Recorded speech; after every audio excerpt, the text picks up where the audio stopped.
Hi, this is your Scioly coach, and today we will be doing Codebusters Lesson 1, and we will be doing Aristocrats. Now, with Aristocrats, you will only be doing just the normal ones, the casual ones, and the one that you'll be seeing on the time question at the first question of the test. So this will not include like misspelled or keyword and xenocrypts or aristocrats. We'll be going over keywords briefly, but that will be going over in a separate video just for them by itself. But yeah, this is just gonna be like a quick overview on how to do aristocrats. So let's get started. Alright, so for aristocrats, the first rule to them is that no letter can ever decipher to itself. That means this word U, Y can never decipher to Y, O can never decipher to O, or U can never decipher to U. That means that whenever you're solving a cipher, you just can't have that happening, and if you do have that happening, then you probably made a mistake in the cipher and you need to restart and see where you made that mistake. Another thing about aristocrats is that there's three different keyword types, K1, K2, and K3. And with K1 and K2, these are the only two in Division B, and all three of these are in Division C for high school. And keywords are where, as you're filling in the text, and as you're getting your ciphertext unlocked and having your encrypting text, it may start forming a word or a sequence of letters like A, B, C, D, and you can use that to figure out where your keyword is placed in the middle of your text. We'll be going over what K1 and K2 specifically are in our next videos. Now, as I was saying about U, these are one of the most common words to look for whenever you're starting a cipher. So aristocrats may be a quote, so maybe talking about you in general, or the is one of the most frequent words you see in aristocrats. So I like to find this as my first word as I'm looking for it while I'm decrypting one of these ciphers. The is also a really nice word to look for because of the structure it uses. You may see that th over here, this structure right here for that is very similar to the. So while you're trying to solve a cipher, you may look for this four-letter word that ends in the same letter. There's a lot of words that are like this, but this is one of the most frequent words that I like to see, and since it also attaches with the. Aristocrats are the most frequent cipher on text, so I would very highly recommend that you learn aristocrats well and you can start learning them much better so you're ready in case you don't know any other cipher on the test. Now, aristocrats, they usually come in the K1, K2, or K3 fashion, and not too many randomized, but the first question on the test for the timed aristocrat, that's always going to be randomized, and it will not be a keyword type of question. This right here is the frequency table of English letters. So this means that this is the most frequent letter in the English alphabet, and that's the letter that you're going to see seeing like the most whenever you're solving one of these ciphers. So we can see right here that E and T are very high on that list, also meaning that right here T, H, and E. H may not be a very high frequency letter, same with S and R, but these are very common to see as you're solving one of these ciphers because these come up in very common words such as R, she, and S also comes as a double letter sometimes, which is fun to look out for. So THE right here, you may see that all three of these are pretty high. Same with that. So this is why I like to look for these just in case you're stuck. This is one of the high frequency words that you may look for. Other than that, I would say U and R are also very frequency words because you may have a quote starting off with U, or it might be a contraction, and you might have S and T at the end of a contraction. Sorry. And this is why I think you should be looking out for these common words. Let's get on to the next part. So now we will be going over grammar and word frequencies. So for grammar, we always see single letters sometimes, and these are always going to be A or I. I like to figure out if it's A or I based on the structure of other words. Like let's say that single letter has a pretty high frequency, around 7 or 8, then I would go with A and fill it in and work along after that. But if it has a low frequency, I usually go with I because I isn't seen too much in words, and it's pretty rare to find a word that has a good I usage. Next, I'd say the is the most common word in the English alphabet. So whenever I'm looking for a word that has three high frequency letters, I always go with the and sometimes and if it's near a comma. But because of grammar, I usually just use the. It's most common in middle of a sentence, at the start. So I like to go with the in case I am like stuck or I have some problem and they'll decipher. Now, going along with word frequencies, I like to see the structure of many words, such as people and every. We already went over that with the first and last letter being starting with the same, A and A.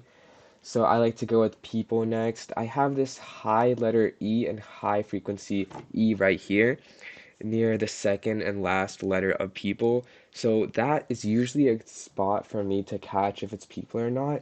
And this first P right here and this fourth one in the middle of the word, that people, the P, that is a low frequency letter. That's why I like to see if it's people or not as well, because that catches my attention to see if it passes the check or not, to see if it's people. Same thing over here with high frequency E's in the in the first and third letter, and really low frequency letters as V and Y being in the second and last. Y usually has somewhat of a high frequency more than V, X, W, and Z because of the word U. U may be used a lot in a a lot in like a cipher due to it may be like a repetitive quote saying you are, you will, something like that. So I like to use this every in case I'm stuck on a word as well. Now, for after comma, I usually look for the words and or but, unless if it's like two clauses together. Sometimes with the comma, it's talking about one, and then it's just trying to like use a pause, like what I did right here. After comma, the comma is used as a pause. Look for three-letter words and or but. But yeah, if it's after a comma, sometimes it's a random word, but sometimes it's usually and or but due to its grammar. And especially if it's three letters, this has to be like a low frequency B right here and high frequency T. So going off of frequency is just the most important part of solving an aristocrat. Okay, so the last thing I want to go over before we get started on practice problems are contractions. Contractions are where it ends with T or S or E or M, and that's when it's an apostrophe and then that single letter, or sometimes the double letters. Double letters are very easy to find as it's pretty small, like the range. It could be RE or NT, like weren't or your, don't, it's. Contractions are very useful because that's one of the first things I look out for whenever I get started on a word. Like in case it starts, or if I see like a word the or see, we have a contraction in there. I try seeing if one of those letters are able to show up in the contraction. And if it is showing up in the contraction, then I would go with the higher frequency letters so that I could move on. So contractions are very important. I would say that's one of the main things to look out for whenever you look for solving an aristocrat. It would first be looking for high frequency words like the, are, you, and then I would look for contractions. And then lastly, I would look for single letters because we could rely on single letter words to go off of the rest of the cipher, but it's also very hard to go off of just that. So I'd like to look for that first common letter and then the contraction. Usually there aren't contractions in harder aristocrats with more point value to it, but any contraction will help as much as possible. So let's now get started on practice problems. Alright, let's get started on our first practice problem about Aristocrats. Right here says, a quote by Araldo has been encoded using the Aristocrat cipher for you to decode. When you have solved it, raise your hand so that the time can be recorded and the solution checked. This is a problem I got as a timed question, and whenever you finish this, you're supposed to raise your hand or do whatever the instruction says and get your points. So, first thing in this problem, as we do, is we're going to look at the frequency of these words. Now, we can see that in this frequency table that H, I, what else? J, and X, these are all very high frequency letters. So we're going to use this to figure out which words are also high frequency. So we're going to look for the, maybe U or R. U would not work as these letters because the Y in U is very low frequency, usually. So we can look for the, and I can see right here that JXI has really high frequency. So all three of these fall under our four that we chosen, H, I, J, and X. So we can have this as the. Now I'm just going to fill it in, and after we fill in this, we can just fill in all the other letters that correspond to it. So we can start filling in um, all the J's, all the X's, all the I's, and just continue on with the cipher. To get going and not waste too much time, I'm just going to get all my letters back, and this is where everything falls under. So this is the letters that we have, and this is all the letters that we can fill in. So off the bat, we can have this right here, H, O, Y. Now, we know that this one is an H, and we don't know what these two are, so we can look at the frequency of them. O has pretty alright frequency, and Y is pretty low. So I don't know what we can do with that yet, and we can try looking for another word that to figure out. Maybe this one right here. Now, we've seen this before. Now, this can't be that just because the J and X don't match. So instead, we're going to look for another letter. Maybe this could be an A. So this would be like had or has. So we can try filling the O as A and see how we go on with that. Oh, we also have O, U, U right here. So this can be double letters, and double letters, they're pretty easy. They could be S, maybe R, maybe L. So right here, we could have U filled in as L, and we can start filling in the other O's that we have, the different U's. Um, yeah, so as we go on with an aristocrat cipher, the most important thing to do is just make sure to fill in the other letters that you have so you don't get behind and you don't forget about all the other letters you need to look for or fill in. So we're just going to look for all the O's and all the L's and just start filling in everything that we can. There's another U right here. What else? O. Now our U is also a pretty low frequency, but we need to have an L here for that double letter to pop up. I think that's all the U's and L's. So now we're just gonna, U's and O's, sorry. So now it's just trying to figure out if we can find any other words with this. We can have than right here, THAN, and see how that works. Then all blank blank. I like that a lot. This could work. And plus N is also pretty high frequency, so that would work for our H right here. So we would go with N.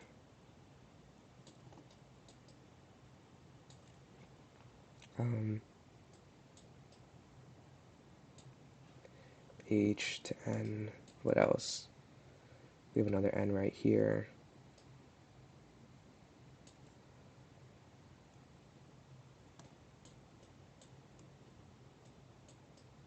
And as we fill in, we can start using our mind and we can try finding out what other words that we could encode as we fill in more letters. So I see this word right here. This one is possible to figure out if we can use our resources and see how it works with the other letters, or we can go for this one right here. These are really easy, maybe this one. Y is interesting, that letter, because it could be S, it could be D, and it's really hard to figure out what it could be until the end. So we can try figuring out what other positions that we could put it in to figure out which it could be. So as we're looking for X or Y, since Y is a pretty weird constant at the end and we don't know what it can be, it could be S, it could be D, it could be um, yeah, it's mostly just S and D, but it could be M, who knows. Aristocrats are pretty interesting. So as we look at the Y spot, we have one right here. This one could end in a D. We never know. What about this? What else? We also have another Y right here. It could be S or D. And where's our last one? And right here. So we can't really decide whether it's going to be S or D at the moment because this one right here, the word in front of it could end with a D, it could end with an S. There's no true way of knowing whether or not it could or could not be. This word right here, we could understand. This is pretty common, this word, and the only word that could truly fit right here is the word other. So we would have T encoding to O and B encoding to R. The only reason it can be other is because not too many other words can fit in here, and I don't think any other word could fit in this scenario. So if we see a word like this with the in the middle of it, it would 100% be other. So we can start filling in the other's T's. So we would have a T right here. I mean an O in place of the T. Another O right here. Where else? Um, O,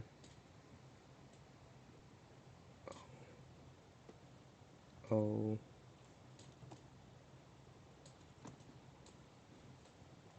That should be all of them, and now we can start filling in the B to the R. We have a lot of R's as well because B is somewhat high frequency.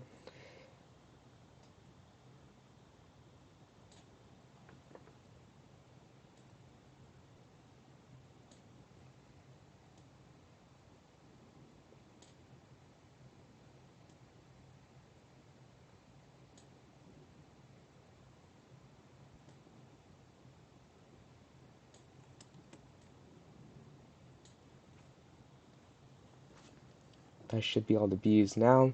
So I think the next one that we can see right here is this word right here. This is obviously through, so we can start filling that in. Once we have enough letters, we can just start guessing as much as we want because now we aren't left with too many high frequency letters.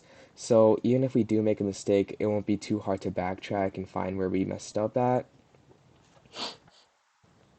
So K deciphers to U. We can fill that in over here. Where else? K to U. K to U.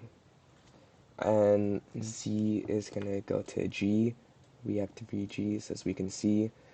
Those 3 G's are gonna fall under where the Z's right here.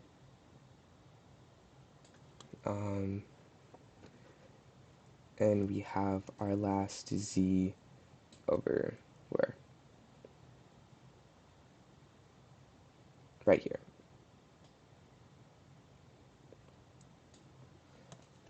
So now we have most of our letters found, and just saying right now I'm working slow, and since it's on computer as well, it's not as fast. But when we're doing a timed aristocrat, we want to go as fast as possible to get as many points. The faster you do it, the more points you get, and you have a time limit of 10 minutes, and after that, it's just going to be 206 points. But in a real life scenario, I wouldn't be thinking too much on this, and I would just go as fast as possible, trying as many scenarios. But yeah. So the next one right here, we can probably figure out what this word is, because not too many words can go before this N and end with this GE. We can fill this out as knowledge. So we would have M deciphering to K, which no other one is, F deciphering to W, none other, and P deciphering to D. So right here. Now that we know that P deciphers to D, we can go back to this word right here, HE, and we can put this Y as an S, because now we know it has to be S based on our other words. So Y goes to S right there, Y goes to S right here as well, and then Y also goes right here. Now that we have this many, we could just keep on going, and we have influenced right here. Influence, so A goes to I. We fill in the A right here. We have it right here.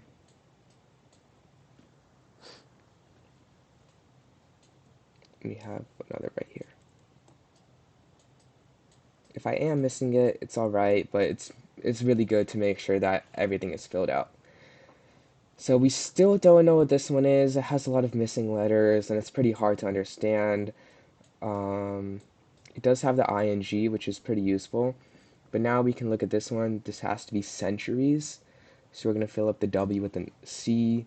We can go back over here to influenced and fill in that C. Uh, we have this right here, society, and we can use this more than all the other. So this one would be more. This one, we just filled out W as C. So this would be factors. Yeah, factors.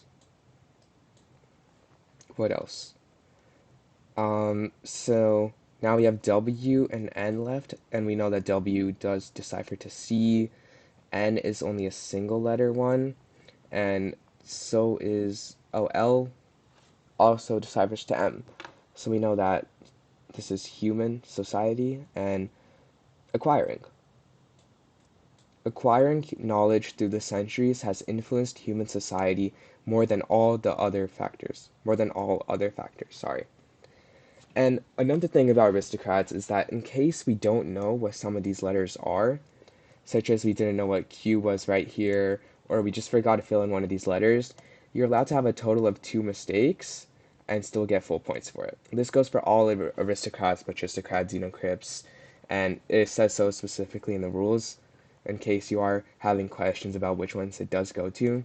But feel free to comment down below if you do have any more questions about aristocrats. I'm happy to answer them, or email me if you need to. But if you need any more help, then I'll go through more practice problems to the end of this video. And I think our next video will be based on K1, K2, and K3 aristocrats. So if you want, stay tuned and see for the next practice problems I'll be going over in this video. Or if not, you can see my next video on misspelled aristocrats. Thank you.